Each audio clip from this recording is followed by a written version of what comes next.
Hey everyone, John here, and Nintendo Switch 2 firmware 22.0 is live, and this is perhaps the biggest firmware update we have ever had from any Nintendo console. There's changes to just general stuff, and game chat's a lot better too, but the core functionality is Boost Mode. This allows Switch 1 games running in handheld mode to basically use the docked properties, and so many games that were capped at 720p now boost all the way up to 1080p and utilize the entirety of the 1080p display of the Switch 2. Now this is a big deal for a few reasons. First reason is Switch 2 had pretty poor scaling of Switch 1 games, where in handheld mode basically everything looked quite blurry on that 1080p screen, especially 2D elements.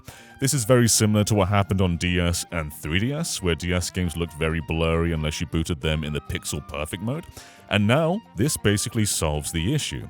You can see it very well on 2D elements, especially the Smash Bros. Character select screen. This is a transformative difference, but you can also see it on many HUD elements, like here in Metroid Prime Remastered. But 2D was not the only issue. There was a blur across the board in many Switch 1 games, but even disregarding all of that, boosting everything to 1080p is a massive difference. And obviously not everything is going to be 1080p, this is game dependent, but you've got some games like Xenoblade Chronicles 2 which ran at a very low handheld resolution, and so this is practically a remaster for that game in handheld mode. But for the most part, we're going to be comparing the stock settings compared to Boost Mode settings, but before we do, I want to do something very funny and compare Xenoblade Chronicles X in Boost Mode versus the Switch 2 edition. Now we're doing all these comparisons via a camera, because while the Switch does have a screenshot functionality, they're taken in 720p, which isn't particularly helpful for 1080p content, so we're just going to be doing it from a camera for all of this stuff. And in Xenoblade Chronicles X Switch 2 edition, there is a very nasty AI filter put over everything, making things look very blurry and messy. And so I wondered if I removed the virtual game card and reverted this back to the Switch 1 Xenoblade Chronicles X and put it in Boost Mode, whether it's going to look better. First and foremost, here it is in the vanilla settings versus the Boost Mode settings. This is all just the Switch 1 edition, and it is a pretty dramatic difference. But now, let's compare the Boost Mode against the Switch 2 edition. And again, this is a night and day difference. Of course, you do get 60 frames per second in the Switch 2 edition, but it is such an ugly looking game. We're doing all these comparisons by zooming in using the accessibility feature, so of course it won't look this up close and blurry when playing on an actual screen. But this is just the extreme example to let you really see what's going on. And yeah, this is just hilarious. So I'm going to be keeping it in the Switch 1 edition until they hopefully fix this down the line, because you're paying for something that is just frankly a lot worse. But let's check out some other games. This is Donkey Kong Country Tropical Freeze. And while there is no Switch 2 update for this game unlike Returns, you can put it in 1080p in handheld mode and it looks absolutely lovely. I think this was around 600p in handheld, so you do get quite a big jump in visual clarity. And even when zooming in this much, you can definitely see just how big of that jump is for Donkey Kong and Diddy right here. Let's check out a very demanding and pretty low resolution game that is Doom Eternal on the Switch 1.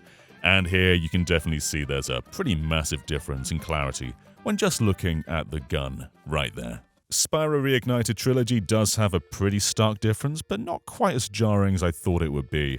But then you start playing the game and you can see a lot of visual settings were turned off in handheld mode.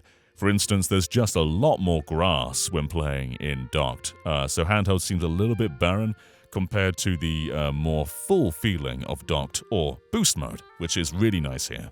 Dragon Quest XI's has always been a really great looking game, and that art style does do a lot of heavy lifting for any loss in visual clarity. Still looks pretty good in the stock settings, but of course things are much, much nicer when you use boost mode, and that blur has pretty much been alleviated. It's still there a little bit, because it's not meeting the max 1080p even with the dock settings, but it still looks a lot better than it used to look. Now talk about Transformative, this is No More Heroes 3, and this game never looks particularly great in handheld or docked, but the handheld resolution has always been just dramatically low. And you can see right here with Traverse compared to the normal settings and the boost mode settings, it is a night and day difference. And while nowhere near as jarring, Monster Hunter Rise also has a very nice difference between the normal and the boost mode settings, especially around the details of the face. Pretty big. The Grand Theft Auto games likewise look a hell of a lot better. The anti-aliasing they use does just generally blur the game, so it's never particularly crisp looking, but handheld suffered quite a lot compared to docked. And now, you've just got a really nice looking version of GTA 3, Vice City and San Andreas.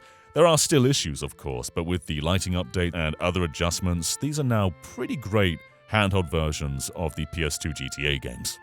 There's interesting sacrifices when running these games in boost mode.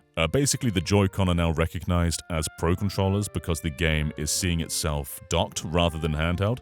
And so to use a Pro controller, you've got to take off the Joy-Con, otherwise it's not going to recognize that the Pro controller is being used. Now, one question I did ask myself is if performance is going to be as good as it usually is. Because obviously the Switch 2 is running at a lower clock speed, and it is able to boost the Switch 1 games because there is more power to use. But that power is usually being used to brute force the frame rates when not using boost mode. And so games like Dragon Quest Builders 2 and Hyrule Warriors Age of Calamity run a lot better on Switch 2 just by default than Switch 1.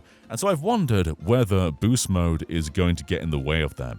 And it does seem that is the case in some areas. You do still get better performance than you do on a Switch 1, at least in the games that I have tested, but it doesn't seem to be as good as when boost mode is off. So sometimes there is a trade-off of whether you want to have higher resolutions or higher frame rates, but for the vast majority of Switch 1 games, they did run fine on the Switch 1, and so the higher resolution is just kind of a no-brainer. But yes, your mileage may vary depending from game to game. I noticed that Bakaru wasn't quite running at a full 60 frames per second. We don't have the tools to test handheld mode frame rates, but just going by eye, it doesn't feel as smooth as it used to without the boost mode on. But luckily it's as easy as just toggling it off in the home menu, and you can do this even when running the game if you want to go back and forth on the exact same clip in the exact same weather conditions and everything like that. Now there's a whole lot more going on in this firmware update, and we're going to explore that really soon in another video, but this was just the important thing to show.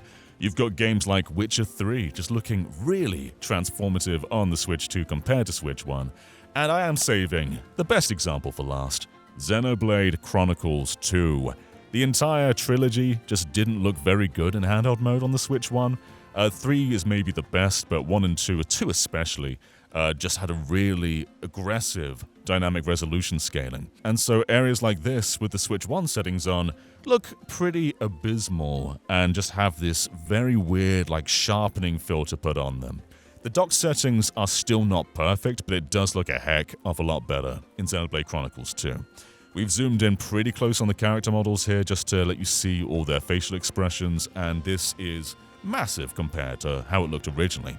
But when you zoom the camera all the way out, their faces pretty much go missing because the resolution is so low. And that is still the case in the dock settings. You can still barely see their eyes and mouth, but just look at the difference here. So it's still not perfect, but it's a heck of a lot better than it was. Anyway, let me know what you think of boost mode on Switch 2. I think this is perhaps the coolest backwards compatibility feature of them all. I mean, allowing the frame rates to go to their cap is a huge thing, but handheld gameplay on Switch 2 has always been lagging behind compared to everything else. Everything looked a bit blurry, everything looked a bit worse, but now we have things properly taking advantage of that display and scaling properly to the Switch 2, so this is a wonderful thing to see. And for handheld players, this is massive. Thank you so much for watching, and we will catch you next time. Bye-bye, everyone.